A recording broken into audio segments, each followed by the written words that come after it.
کہ جو کہا ہے نا ربنا آتینا فی الدنیا حسنہ وفی الآخرۃ حسنہ، یعنی دنیا میں بھی اچھا دے اور پھر آخرت میں بھی اچھا دے، کہ یہ دو الگ الگ چیزیں نہیں، یہ دونوں چیزیں ایک ساتھ جڑی ہوئی ہیں۔ یعنی جو چیز میرے لیے دنیا میں اچھی، واقعی اچھی ہے، وہ میرے لیے اچھی ہو ہی نہیں سکتی سوائے اس کے کہ وہ میری آخرت کے لیے بھی اچھی ہے۔ یعنی مجھے جاب بھی ایسی ملے یا اللہ کہ جس سے میری دنیا میں بھی میرا رزق کا اہتمام ہو جائے، میں روزی کما سکوں، لیکن اس جاب میں حلال روزی کماتے کماتے میری آخرت بھی بنتی رہے، اس سے میری آپ کی عبادت میں کوئی خلل نہ آئے، اس کی وجہ سے میرے لیے آپ کی خدمت کے اور دروازے کھلتے رہیں۔ یعنی دنیا میں جو اچھی چیز ہوگی اس کا آخرت کے بنانے کی بھی آپ کو موقع ملیں گے۔ ربنا آتنا فی الدنیا حسنہ وفی الآخرۃ حسنہ، یہ اصل میں ایک کمبائنڈ ویو ہے۔ اس کا مطلب یہ نہیں کہ میں دولت کے پیچھے ہوں، میں ایسی دولت کے پیچھے ہوں جس سے دنیا میں بھی اللہ تعالیٰ روٹی دے دے اور پھر آخرت میں بھی دولت کما لوں میں۔ یعنی اس دولت کی وجہ سے میں اب زیادہ صدقہ دے سکوں، اس دولت کی وجہ سے میں لوگوں کی مدد کر سکوں، اس دولت کی وجہ سے میں اپنی تعلیم میں اپنے دین کی تعلیم میں اضافہ کر سکوں، میں اس کا صحیح استعمال کر لوں۔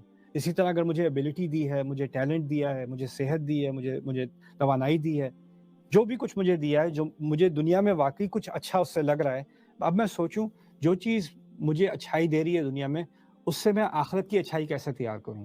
وَأَنفِقُوا مِمَّا جَعَلَكُمْ مُسْتَخْلَفِينَ فِيهِ، اللہ تعالیٰ کہتے ہیں کہ جو چیزیں تمہیں دی گئی ہیں، جو چیزیں پیچھے تمہارے ساتھ چھوڑی گئی ہیں، ان میں سے خرچ کیا کرو۔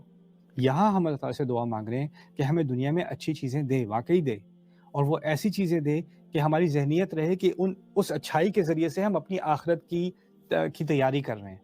وَفِي الْآخِرَةِ حَسَنَةٌ وَقِنَا عَذَابَ النَّارِ، اور ہمیں آگ کے عذاب سے بچا لے۔ یعنی اگر ہم واقعی دنیا کو اس طرح استعمال کریں گے کہ اس سے آخرت بن رہی ہے تو پھر تو آگ سے بچیں گے نا، ایک لاجیکل کنکلوژن ہے۔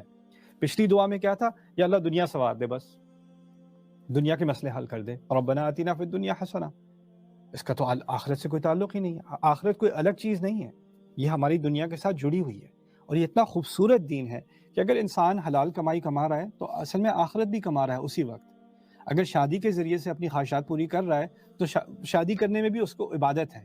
اگر اولاد کی تربیت کر رہا ہے، اولاد کو دیکھ کے مجھے خوشی ہوتی ہے، لیکن اولاد کی صحیح تربیت بھی عبادت ہے۔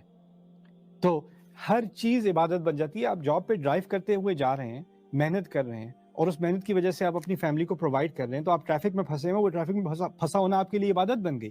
ربنا آتنا فی الدنیا حسنہ، تو آپ نے جو چیزیں استعمال کی ہیں اچھے جائز اللہ تعالیٰ کے حلال دائرے کے اندر حرام سے دور رہتے ہوئے، وہ تمام چیزیں عبادت بن جاتی ہیں۔